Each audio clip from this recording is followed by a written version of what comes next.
first came in to meet with Genndy and he pitched the show to me, his whole take on it was a show that didn't take itself too seriously.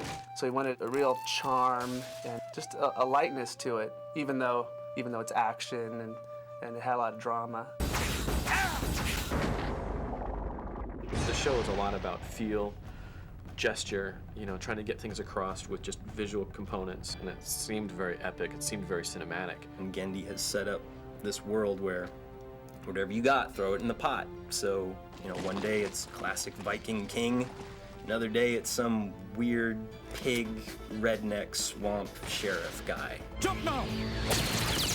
I always kind of complained about action shows. Just because I never got enough action, there's too much plot in most shows to have the time for the action. So I kind of started to work it out, and I started to get a concept together of what kind of show I wanted to make and how stylized it was going to be, and it was really more about the action with a really kind of thin through line of the story. And then I had this little idea about a samurai in the future, and then, well, how to make a samurai show and we can't obviously show him chopping up humans.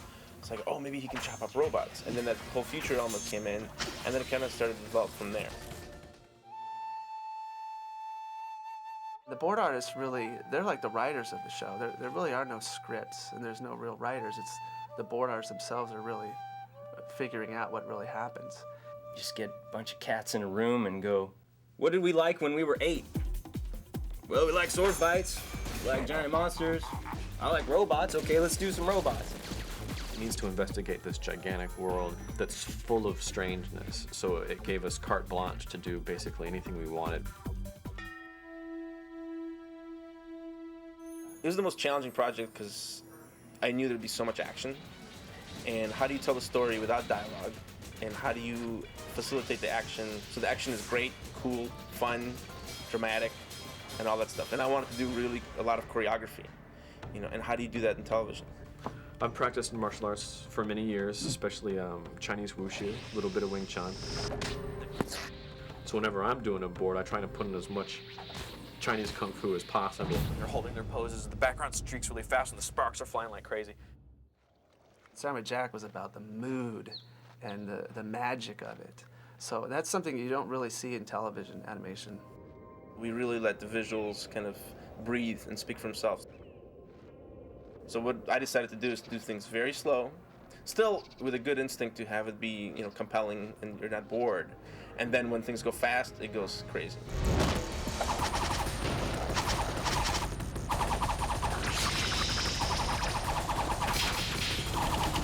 No matter how much fighting you do, you want more. That's what we started to learn.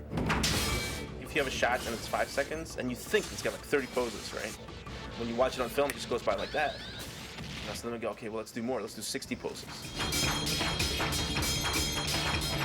Then you're like, oh yeah, now it's awesome.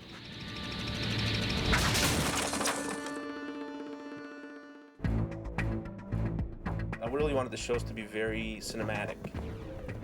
And I also looked at a lot of these 70s cinema, more avant-garde stuff. I looked at, Andromeda Strain, The Longest Yard, a lot of these movies that had a lot of split screen, and I thought it was a really good visual language.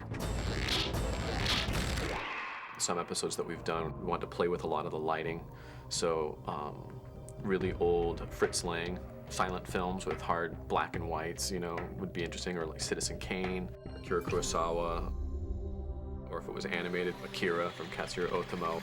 It's even as random as Arnold Schwarzenegger's Conan the Barbarian. I mean, Genndy is very into conceptual, artistic, like color statements. The whole show kind of came together from simplicity, and I put it together as like white versus black over red.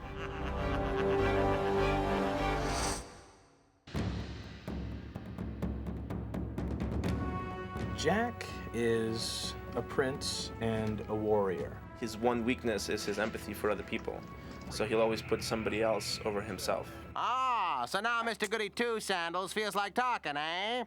With Jack, you just kind of heard a lot of voices, and everybody's kind of doing their heroic voices, but I wanted a certain feel, certain texture to it. And so Phil Lamar came by, and he does these great lines, and I was like, yeah, I think that's the voice. It's a fairly easy job, because Jack doesn't speak a whole lot. Thank you. It's usually some guest person as the wizard or villain has 2.5 pages of exposition. Listen to me, warrior. Over the hill and through the woods, there is a great jewel. I see. I will find it. You know, and then I'm done. And Aku came from, Akuman is actually demon in Japan.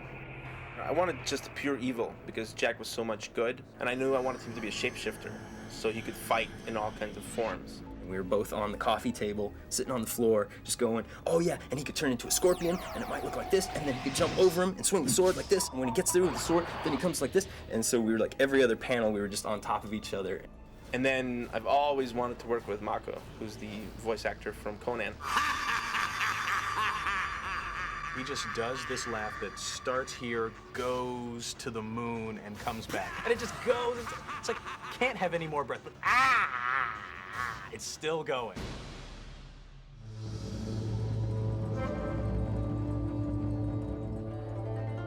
One thing I can say about Jack is each episode is different from the next. You know, we've really went all over the place, and I think that's kind of the fun of the series. That's the kind of series I would want to watch. Yeah, I don't know what actually happens to Jack ultimately. I almost don't want to know. I just want to keep having adventures with Jack. Time will tell if it has any impact. I would hope it would give people inspiration to do new things.